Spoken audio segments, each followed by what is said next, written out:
gun. Ramos looking like he's got one more good run. His hips are a little shaky, but his heart is still true. Oh, how that dog loves hunting with me and you. Sporting Dog Adventures, run, boy, run. Everything you need is here under the sun. The Sporting Dog Adventures podcast is proudly brought to you by Soggy Acres Retrievers. Remember, everyone deserves a Soggy dog. Hey, welcome to the Sporting Dog Adventures podcast. I am your host, Jeff Fuller of Soggy Acres Retrievers, and we are going to focus on a training question that someone sent in to us that wanted to have it discussed on the show today. If you don't know, if you want to send us training questions, you can send them to sportingdogtv@gmail.com, or you can go to our Facebook page, which is the Sporting Dog Adventures podcast group, and you can post up questions there. What I like to try to do is hit topics that people are looking at and wondering about. I think it'll be a lot of recreates where we're talking about the same topics over and over, but that's fine because there are so many things that people get hung up on in training, and with each discussion that we have and each time that I talk about it, I will probably say something with maybe a little bit more detail on one part or another that will really help people once they are working with their dogs. So that takes us to the question. The question we had today was how to work with a dog on breaking as well as dogs that are vocal. And both of those issues are a drive issue where a dog is high drive as well as a handler issue. So for the first part, we are going to talk about breaking, and that's something that I have dealt with my own dogs. And it is something that we can go into great detail on how I worked with this during the past year with my own dogs. So with breaking, that is basically where your dog is taking off either when birds are working in or when the birds hit the water, or if you're running competition where the fall hits the water. It is something that dogs, they will become worse and worse at it if it's not corrected. A lot of times when you've got older dogs like my dogs, they would break when the birds hit the ground, which in theory seems fine, but in the big scheme of things is very much a safety issue, especially when you're hunting out of layout blinds and you're on the ground. I know of one person that I hunted with on the TV show. His dog broke and clients shot at a bird and the dog leaped in the air and the dog perished. So it is a safety issue, especially when you're hunting out of layout blinds. You're sitting up, your gun barrel can be basically right at dog level, and I've even seen dogs run by as people are shooting, and they are putting the dog, they're coming near to where they're shooting the dog. So it is something you have to deal with. It is something that was a great critique that I had of the show, where people would point out, how can you have a dog about training and breeding when your dogs are breaking? And it was a fair assessment. My only explanation for it was, when you have a television program and you're starting filming in August and you're ending filming in February and you're on the road for probably 20 days out of 30, you don't have a whole lot of time to train. And it's different in filming when you have to get birds. You can't pass on shots because you have to get the birds in the water because you need it for your program, than it is hunting. I know people will probably call BS on that, but I will tell you that now when I have my dogs out, I'm handling my dogs, I'm totally different from when I was filming because of so many things. When you're filming, I would have my kids along, I'd have guides along, I'd have sponsors along, you got a camera guy, you got multiple camera angles, you got to kill birds, you got to make sure that you have good shots. If you don't have good shots, you have to shoot yourself to make sure birds are going down. So it was a lot going on. Now when I go out, I really don't care if I shoot birds. I'm out there just to enjoy the company of who I'm with, which is my friends or my boys. And this past year during teal season, I had both of my dogs break. Now these are dogs that both have grand passes, and in the HRC, when you were talking about working with your obedience, if the dogs even creep, they will not pass the grand. So these were dogs that were rock solid on their obedience during competition, but both broke during teal season. And it was something I looked at and went, I'm not dealing with this again. We're going to address it now. And that is what we're going to talk about now. When you have dogs that either in competition or in hunting are breaking, you have to correct it on the spot. That means that if you're out hunting, which most of the people that are listening to this show are not running competition, so we'll talk to it more from a hunting aspect. But when you're out hunting, if a dog breaks, I will have the collar on constant, and I will push the button down on the collar, and I will keep telling them here, here, here, here, until they turn to come back to me. And at that point, I let the pressure off and keep telling them here. Now, a high drive dog, more than likely, is going to turn and start going back. And at that point, again, I hold the collar on constant, here, here, here, until the dog turns and comes all the way back in. When they come back in, I don't tell them good dog. I'm very stern with them.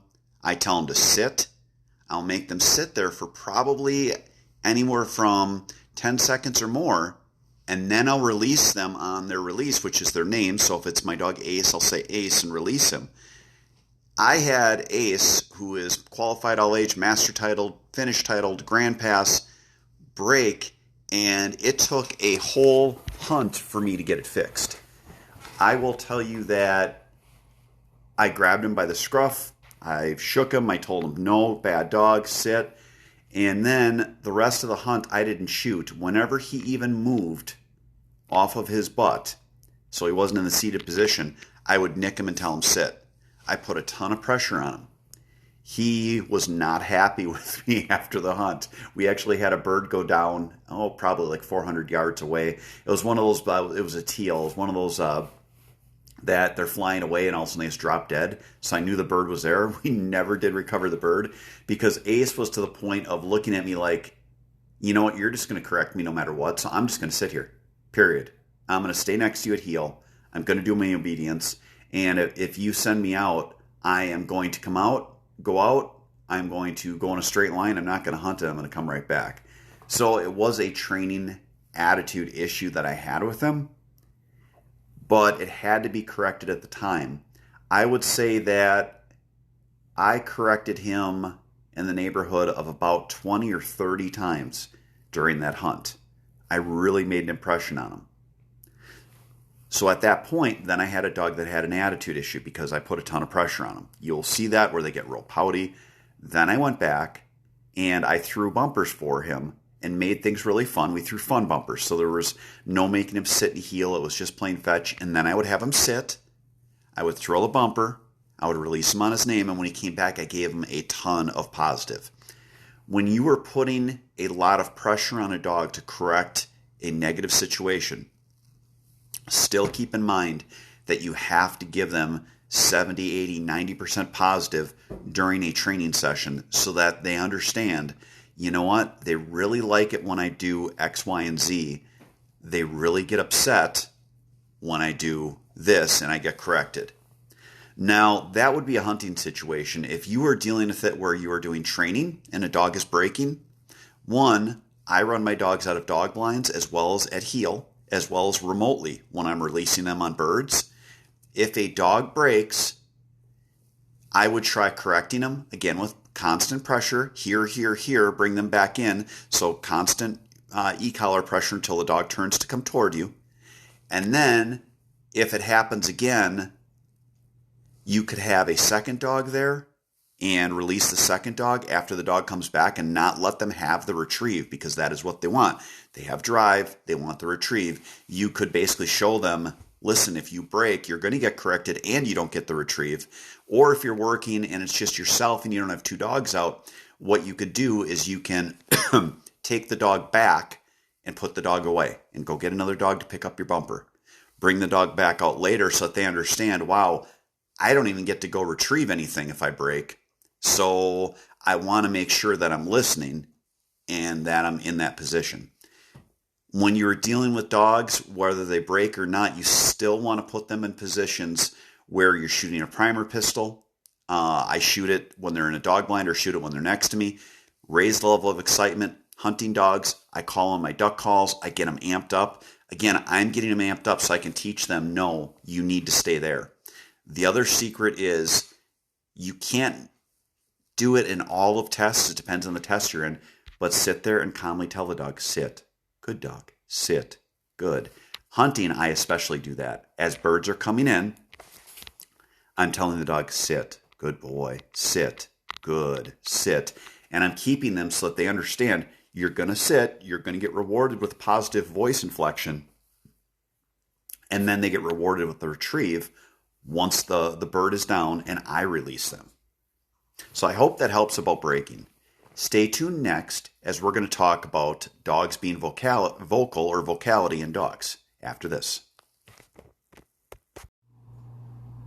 This part of the podcast is brought to you proudly by Mech Outdoors.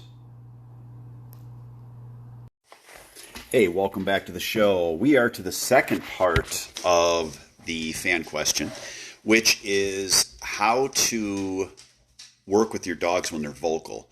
And I'll probably irritate some people, but I will flat out say that vocality, or dogs being vocal, is in many times genetic. I had a line, a chocolate female, her name was Maddie, and she is the most vocal dog I've ever had in my kennel, as well as when she was out hunting. Now, that could have been probably fixed if the person I had Maddie placed with was on top of her more as a handler, but quite honestly, I don't think it was even that. I think it was just a dog that had so much drive and was so just geeked in the field that she couldn't control herself and couldn't control her level of excitement. When you have a dog that is vocal, the minute that a dog shows any nature of being vocal, you have to correct it immediately. When I have dogs in for training, for our gun dog training, I work with them on different retrieves, and if the dog is vocal at all, I will grab them by the muzzle and tell them quiet.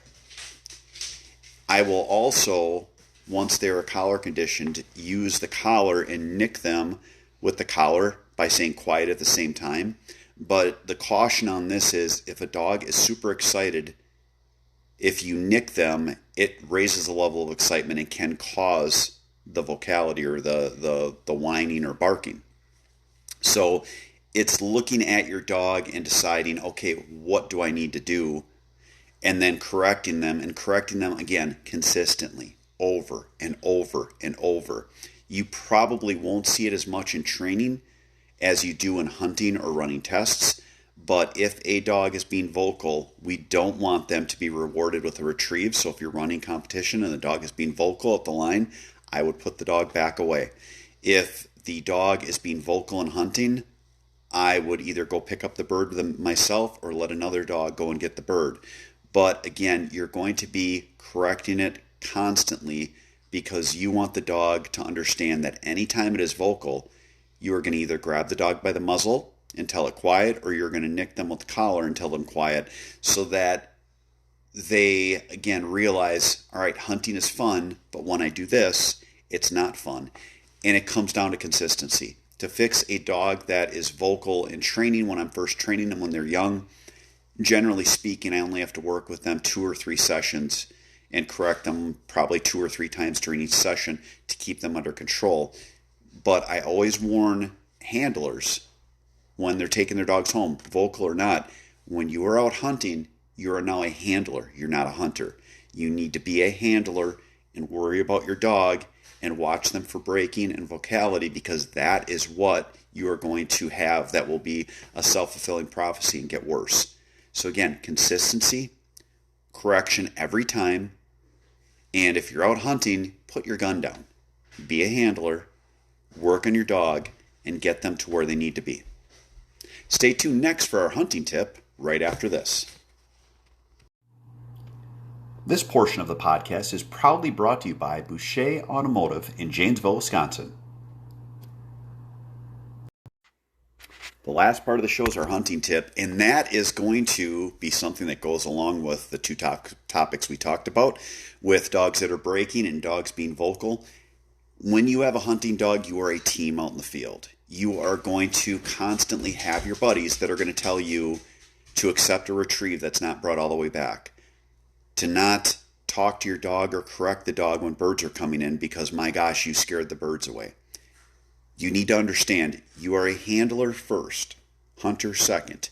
There are going to be times when you are going to put your gun down and you're not going to worry about shooting anything because you are going to try to work with your dog as a team to get them where they need to be. When you first get your dogs out in the field on their first hunts, I suggest to my clients, don't even take a gun. Just work with your dog, be a teammate with your dog so that they can be successful when they're out in the field. These are the steps we take so that we get that good bond with our dogs so they understand what they're going to get positive reinforcement from and what they're going to get negative reinforcement from, whether it's hunting or running competition. But again, we're going to fix a problem. If the problem persists, we're going to take a step back and we're going to make sure that the dog is not put in a position that the problem is going to get worse or continue. So be a good handler, work with your dog, and become a great team member. I hope today's show helped you. Thank you so much for listening, and God bless. Sporting dog adventures run